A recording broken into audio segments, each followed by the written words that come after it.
Hello everyone, it's the start of a brand new week on 67 Hail Hail, and it's a very busy week for both 67 Hail Hail and Celtic. We start, as most weeks do, with a Monday, and this time we start with Valentine's Day. Congratulations if you're celebrating that this year. If you're not, better luck next year. I thought, as is custom, we could start with a little poem, so I've dredged this one up. Roses are red, violets are blue, the best manager in the world is...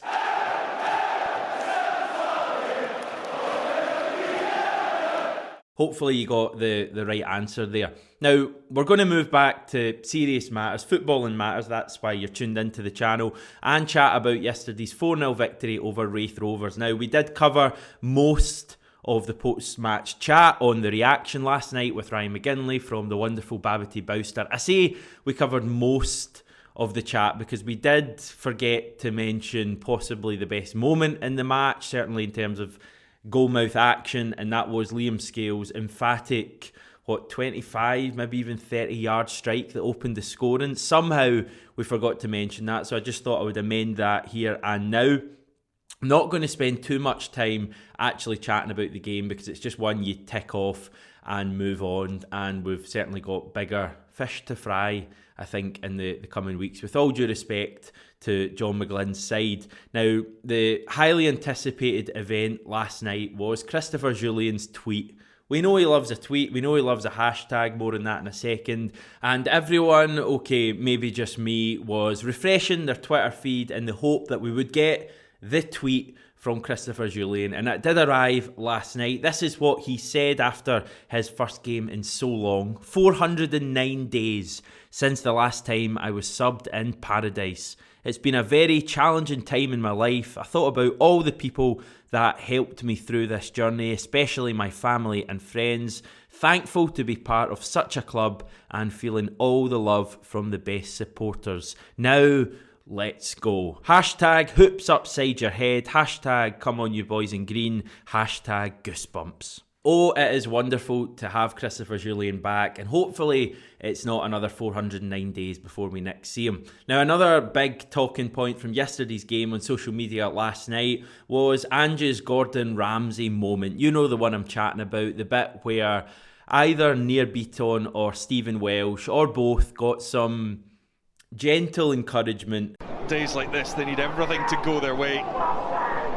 Well, and the loud shouts that you can hear are from the touchline and Ange Postecoglou. It was pretty interesting to hear that anger or frustration coming out from Ange just days after our interview with his former captain Matt Smith, linked above, when I asked Matt the question, does Ange get angry? It was almost as if Ange was just wanting to confirm what Matt had said by losing his temper in that first half. Apparently, where you were in the stadium, you could hear Ange going nuts. I somehow missed it. I was away up in the other end, but a lot of people were messaging me and tweeting me to say they'd heard it live. Now, Ange's post-match comments were interesting as well, about players taking the easy road and being too comfortable. It really did tie in with what Matt had told us in answer to my question about what really makes Ange angry, and it's players not pulling their weight and not doing things as he wants them to. He's happy for players to try things and for players to even make mistakes, as long as the overall message is being carried, and he clearly felt that Celtic weren't doing that in the first half. But to be fair to Ange and to be fair to the players, we did see a much better second half showing and obviously scored those 3 goals. Now, a final point I want to make just on this before we move on. I think Celtic do miss Carl Starfelt playing out from the back at times. I think the thing about Starfelt in recent times after that bumpy start is that he's quite decent in possession, and he's good at starting attacks, and he's good at going forward with the ball as well. So I just think we should just remember that Starfelt wasn't playing yesterday, and that may have actually been a bit of a loss from a Celtic point of view. It's certainly one to keep an eye on.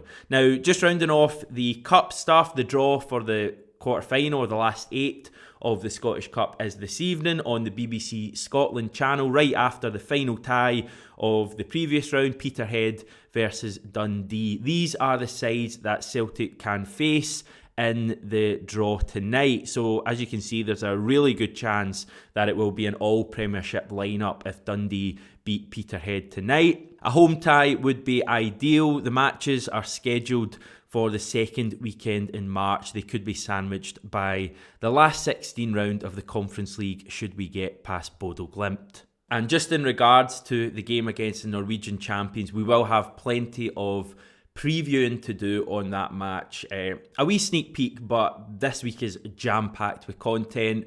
We will hopefully have the chance to speak to Ange Postecoglou and a player.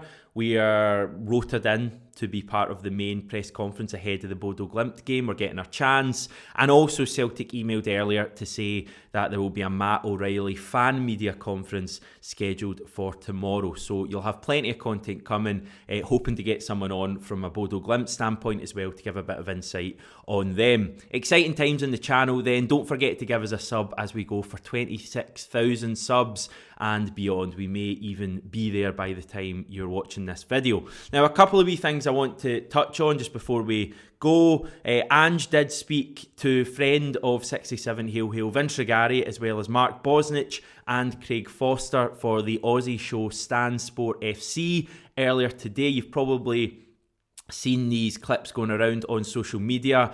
Ange opened by paying credit to Craig Foster for the work he's doing trying to get refugees freed down under. Now, this is interesting because they kind of exchanged pleasantries. You know, Ange praised Foster and then Foster praised Ange and also Celtic. And this is interesting because Craig Foster was the guy who had a big run-in with Ange live on television back in 2007. The infamous clip that you will almost certainly have seen on YouTube where it gets very feisty. So this was quite a big moment, I think, for both guys, and I think for a lot of Aussie football fans as well. You'll be able to tell me in the comments. It seemed like quite a big deal judging from some of the comments I saw on social media. Now, the clip you've probably seen is Ange speaking about how Celtic's history is aligned with his own. Celtic's values are aligned with his own. He said, "I found a real affinity with the club. Their whole background and why the club was actually formed, to feed the Irish immigrants. There was a purpose behind this club that stayed with it right to this day. For me, that obviously resonates strongly being an immigrant in our own country."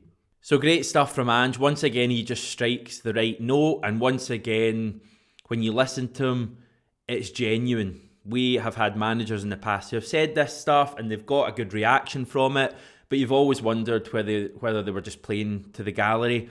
With Ange, it's just very genuine. You know, he believes this. I'm sure if you go back years and years, he'd be saying this stuff. He's not just saying this stuff because he's come to a club like no other with all these great charitable roots. Ange means this. And yeah, I'm really looking forward to getting the chance to speak to him later in the week. Now, the final thing that I have to mention is something that I missed when I, God forbid, had a couple of days off up north in Aviemore at the end of last week. I had a great time. Thanks very much for asking. This is finance time once again, everyone. On Friday, Celtic released their interim report for the final 6 months of 2021. Now, the details are as follows. Revenue increased from 30% to 52.9 million. That was 40.7 million a year ago. Profit from trading was 7 million. That was from a loss of 0.3 million last year. Profit from transfers was also up, and we also had more cash in the bank. Now, these figures may not mean a great deal to you, and being totally honest, they don't really mean a great deal to me either. I can tell they're positive, but, you know, I judge Celtic on what actually happens on the pitch rather than what happens in the banks, I suppose, or on the bank sheets. But they are very, very positive, and they're pretty impressive given the work that we had to do in overhauling the squad last summer. Now, Chairman Ian Bankier gave a few reasons for the positive results. They were such as fans being back at games and the opportunity to charge for tickets to European matches. Now, I was probably guilty of thinking back to last year and thinking that Celtic weren't actually affected too much by ticket sales because we still shifted, I think, the maximum amount of season tickets because of the support. Despite having no security and about seeing games, and in the end actually not seeing any football live last year, we still put our hand in our pocket and paid for season tickets. But there is an interesting point raised that European matches were basically, impossible for Celtic to monetise last season, and that's obviously not the case this year with fans going back to games. Now, I did a rough fag packet calculation with regards to Thursday night's game against Bodo Glimt, and I worked out that Celtic could make just shy of £2 million just out of ticket sales alone. So that's a pretty decent example of how important European football is for Celtic, how key it is.